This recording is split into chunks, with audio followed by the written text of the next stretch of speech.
it's been another great day. Got some snow, we did some shoveling, we did some snow blowing, we did some sledding, and now we're gonna do some cutting and some welding.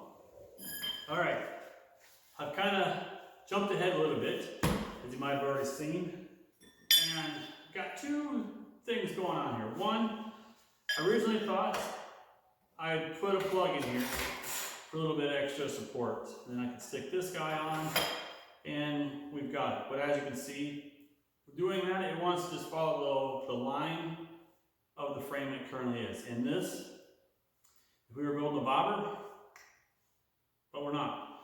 So, plug out. This is about the angle that I think I want. I want it to be about that high.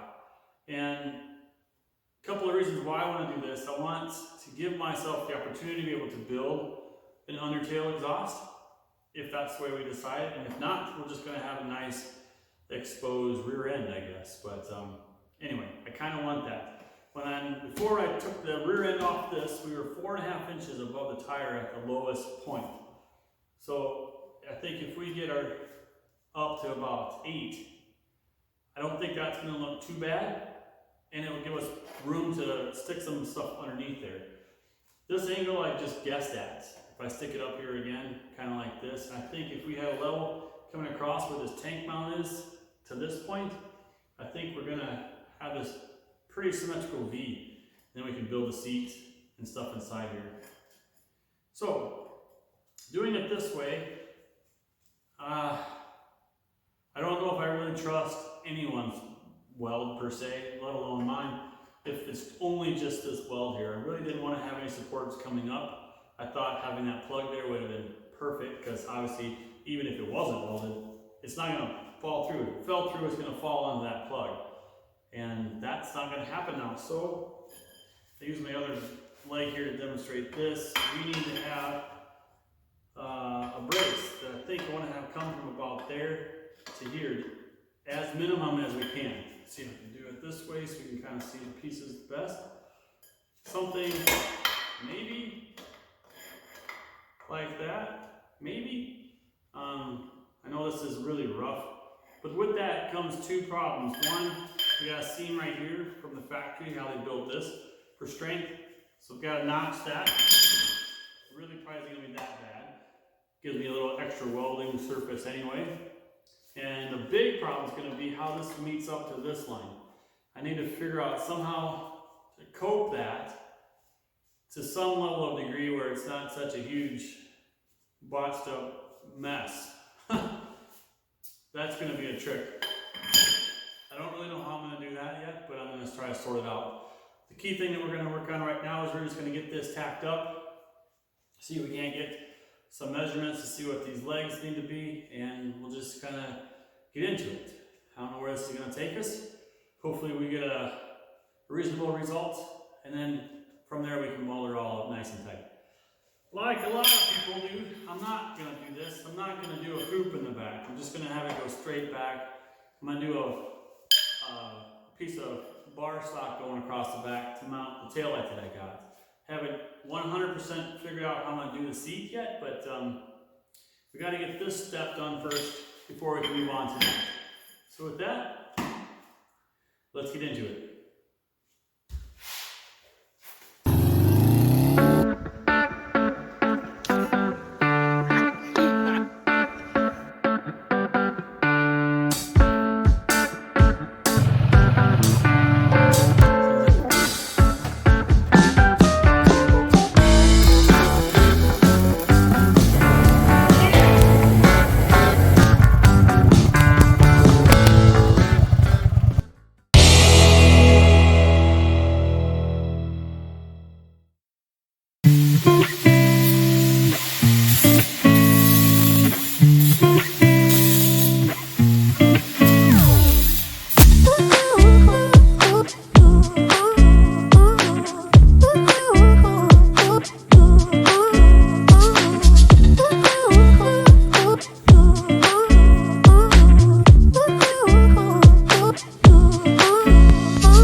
unfortunately, I didn't tape a whole lot of this. It was some massive trial and errors, but this is the piece that we ended up with. As you can see, I already have this one tacked in, and we're gonna go ahead and tack this one in a minute. But nonetheless, how I got to here. Well, here's one of the pieces that I made that was a complete failure. It just kept getting shorter and shorter and shorter. As you can see, boy, that looks like that could kill somebody. Nice little weapon. But the end piece wasn't too far off of that. If we stick it in down here, and you can kind of see how it's going to kind of made up, I think it's, it's going to look rather nice. I'm pleased. If I can just, there we go. I'm pleased with how this is going to look. It did take quite a while to figure this out, and the reason why it's so complicated is because if you can see how what I'm doing here, if this was straight and if it was just straight up like that, boy, this would be simple. Just whatever degree this is, figure out that degree, done. And I'll do an overhead view here in a minute, but this is more like that. So it has, position here, the top position's over here, and this angle is rolling as it moves over. So anyway, I'm not as good as a mathematician as my daughter is, so it took me quite a while to figure out those angles. But in the end result, I'm pleased with what I ended up with, and we'll go ahead and get this tacked in and chat a little bit more about what's going to happen next. So here we go.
All right, well, I think that's gonna wrap us up for today. Still got a little bit of welding to do. It's just super smoky in here, and I don't want to get hot and twisted. It's remarkably pretty level right now, which is quite a shock to me. And I'm really pleased with where I am with the amount of effort that this had to get the angles right. We made our weapon. I'm sure that'll find its way into the recycle bin, and someone's going to be like, ooh, that's a nifty little treat. But nonetheless, let's put the seat on. At least the seat pan. I don't have the tank on. Maybe we should have stuck that on too, but I'm not sure what I want to do with this. If I want to have this come up and then stop, and the seat be down the slope. I want to build the seat up and have it come in and have a little hump. Like I mentioned earlier, I'm not going to put a hoop on the back. I'm just going to put a flat bar socket across here with the brake light that I've got. I've got a bunch of goodies. I'm still waiting on a couple of things, but most of it's electronics, lights. But I needed to get this done because up next after this, since we're doing all this metal work, we're going to do the exhaust. And I can't think of a better explanation other than let's just try it, right? A lot of bikes I've seen, they just chop it off right here. I've got these extensions put on, and then we got that little radiant shorty, which I got. So here it is. So we'll try to, I'm going to stick it on a little bit, just punch it out right there. I don't know about that. I'm thinking that maybe it'd be kind of neat to run this up right underneath this and out, and then have this exhaust right here. And I think that'll be pretty killer. But as good as this went, we will have to do some cutting. All of this will get hidden, so I'm not too worried about that. And we'll probably explain this more in the next video. But I haven't started this yet. I've got the tubing when we bought this, so I guess if that was there, we would probably trim that up a little bit. Maybe that doesn't look too bad. So what's your thoughts, guys? I'm going to go ahead and probably make it because I want to hear what it sounds like with the H-box gone, that suppression out. We're just going to be straight through how loud that is versus having another 2 feet of tubing coming up and then have it exhaust out right here. What the difference in sound is, and that's kind of really what I'm shooting for. So I'm willing to put the work in to see what that's going to sound like, and then I guess we can always go back and say, hey, yeah, maybe it's best down here. But nonetheless, that's where we are now.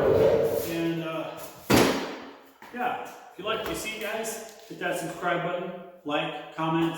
Like I've mentioned every time, I do appreciate comments. Kind of like to stay engaged if we can. I know that some people don't like leaving comments, and that's just fine.